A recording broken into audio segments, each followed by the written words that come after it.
Why is Jamal Murray apologizing to Michael Malone? No, this is not an April Fool's joke. Welcome into your Denver Sports Daily for April 1st. Let's go. Taking you through your morning headlines, it's Denver Sports Daily with Rachel V. Hill. We're going to start off with your weekend recap really quick. The Denver Nuggets end up losing to the Minnesota Timberwolves 111-98, but then go on to beat the Cavs 130-101. Here's the thing about the T-Wolves game, though. That matchup was huge because the T-Wolves have now essentially clinched the tiebreaker, meaning the Nuggets, who have one more loss than the Twin Cities, will have to outplay them straight up down the stretch. Denver does get the T-Wolves one more time this season, but even if Denver can't snag the first place, second place would be huge given its home court for the first two rounds. That too would be tough, though, since OKC also holds the tiebreaker against the Nuggets. Now, the Avalanche are coming off their 26th comeback win of the season. Mikko Rantanen hits 100 points on the season. They beat the Preds 7-4. The Rapids beat LAFC 3-2, and they still sit at 2-2 on the season. And then you got the Colorado Rockies. They got their first win, everybody. Woo, woo. March 30th, they get the win 9-4 over the D-backs. We'll get into schedule a little bit later, but Michael Malone said that Jamal Murray came up to him to apologize for not playing in the game after they lost to the Timberwolves. Malone didn't accept the apologies, knowing Murray isn't wanting to be injured. Michael Malone made it very clear over and over and over again that the Denver Nuggets are focused on health first down the stretch, not on the number one seed like everybody kind of wants, but on health, and I think that is the right move. The team has sped to a 16-3 record since the All-Star break, and Michael Malone isn't quite sure when Murray will be back, even putting into question possibly the beginning of the playoffs, which are a little less than a month away. He goes on to say, I don't think this is a 9-game injury where he won't play the rest of the season heading into the postseason. I think right now it's managing the different bumps and bruises he has, and from a training standpoint, passing the certain thresholds he needs to be cleared to play, and he's just not there yet.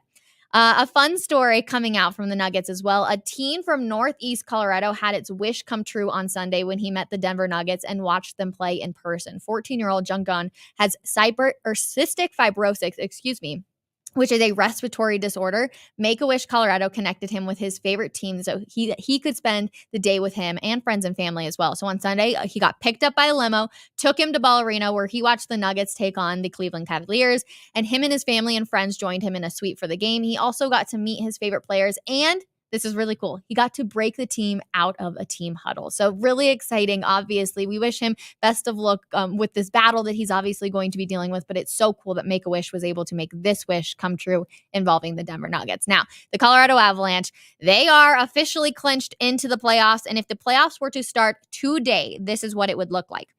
The Avs would be taking on the Jets, and right now that is a 66% chance that is going to be the first round matchup for the Avalanche team.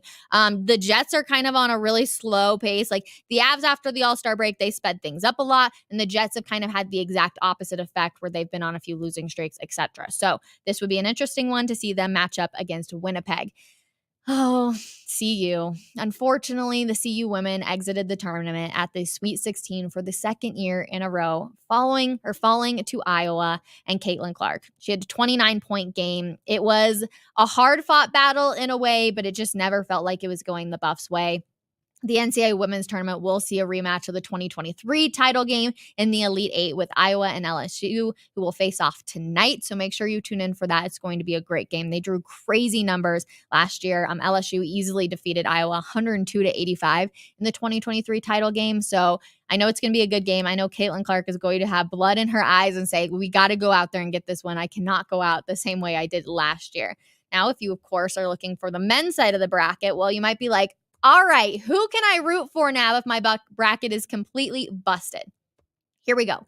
NC State's historic 2024 NCAA tournament run will continue as the Wolfpack knocked off Duke 76-64 yesterday to advance to the program's first Final Four since 1983. NC State is the sixth number 11 seed to make the Final Four. So if you're looking for an underdog, NC State is going to be the way to do it. Jokic actually had talked about a player over there, DJ Burns on NC State, and like kind of raved about his passion and everything of that, like that nature for that guy and how his play is. So you can find that clip on social media as well. But Jokic is rooting for NC State. So am I. I'm totally down for it. They will take on Purdue on Saturday. And then for the first time ever, the Crimson Tide are in the Final Four. We talk about Alabama all the time with football, but in basketball, they're going to be seeing their first Final Four ever. They overcame a 13-point deficit to knock off Clemson 89-82 in Saturday's Elite Eight matchup.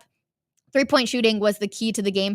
Alabama scored 48 of its points from behind the arc, and they will face number 1 UConn in the semifinals on Saturday. So the March Madness bracket, it's hard to believe that it's going to be coming to a close so soon. But yes, there are 2 underdogs right there that you should 100% be rooting on. Unless, of course, you got Purdue or UConn winning your entire bracket and you need the points. But honestly, my bracket's busted anyways, despite me having UConn. So I'm totally here for the underdogs to make their way out there. Last one for you before we get into what's on tap. We got Kobe Bryant's NBA title ring has a new owner. The ring from the 2000 NBA final, which he gifted to his father, was sold for $927,200 at the Golden Auction, breaking the record for sale of an NBA title ring. The previous record was Bill Russell's first title ring from 1957, which sold for $705,000 in 2021. The ring features 40 diamonds and is made of 14 karat gold. So what's on tap for tonight?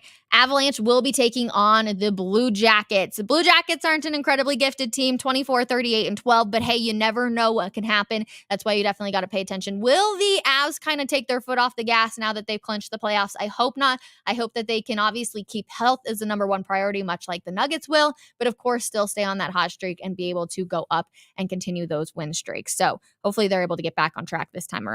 5 p.m. Mountain Time. Make sure you tune into that. And then you also got the Rockies, who will be taking on the Cubs. First, second, and third. You can tune into that one, 12:20 p.m. Mountain Time today. And then, of course, there on the right side of your screen, April 5th is opening day. We will be down there at 104.3 The Fan. So make sure you come hang out with us as we get ready. It is supposed to be absolutely beautiful on Friday, so it will definitely be a good one. But that is going to do it for your Monday edition of Denver Sports Daily. Of course, I love hanging out with you guys every single day. Come see me, 12 p.m. We're going to be talking kind of just a little bit about everything that's going on in the sports world over on Coffee Break. Just sit down, grab a drink, hang out with us, and talk a little bit of sports. And otherwise, we will see you guys tomorrow morning, 10 a.m. for another episode of Denver Sports Daily. Have a good one, everybody. Bye.